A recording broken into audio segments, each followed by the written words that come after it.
In Florida, under Jeff's supervision, the boys are setting to work on their chores. Let's unload the dryer first. Okay. Pull those things out. I come home and I see that Dawn is mentally and physically worn out, going through what she goes through here in the house and with the boys. And I realize now, I guess, more now what it really entails. So listen to me, please, real close. Okay. Unload this dryer. We really have to work this as a team more. Take what's in the washer, put them in the dryer, and start the dryer. You have a much better appreciation what it takes to get them up, get the clothes, get the meal, get them off, get them dressed. Thank you. You're welcome.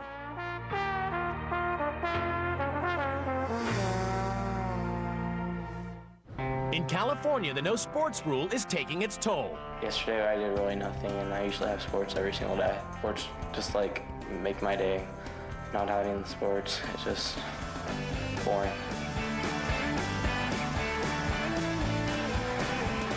Keith decides enough is enough and breaks the rules again. He takes all the boys to sports practice. This rule change can affect my kids not only for this week, but for the entire year. In particular, my son Brett is trying to make the high school basketball team. It's extremely competitive in Southern California, and I didn't want to take that from him. I'm sorry, but that's not something that I'm going to allow to happen here.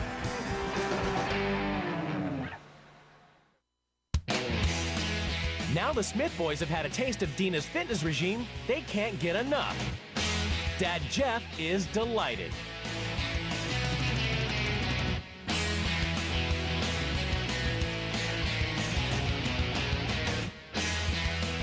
What I've seen in my boys, I've learned is that, you know, there's some resistance right at first, but sometimes once we get in to do something, it seems to go a little better. It's just getting over that initial kind of hump, you know.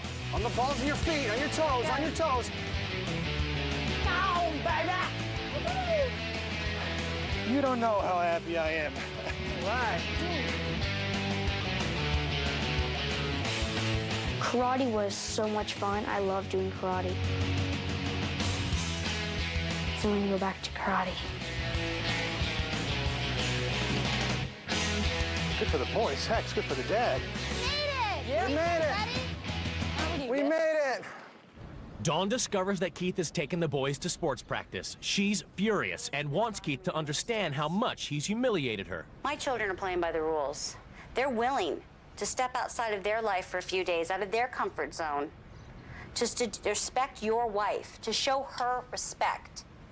And you and your sons don't really want to do that. They should go by the rules. And I don't understand how you feel you're justified in this behavior, because I took away a couple days of sports. From my wife's standpoint, is she leads a lot by example. She wouldn't demand things on your children. In her... I'm sorry. It's not about leading by example. We had some rules to follow. Right. It's not like I would normally do that too. Let's, you know, the realism is we had to make rules and they had to follow them. It's about following the rules. Don't sit there and try to be politically correct with me and be calm, because it's not about that. It's bull. You're disrespectful, and my kids aren't.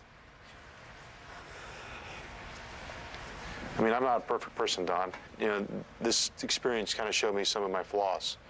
You know, I made you feel very uncomfortable. I made you feel this way. Instead of just saying, well, that's her problem, the way which a lot of times I do, just because it's easier that way, it's harder to reflect and say, geez, Keith, why is she feeling this way?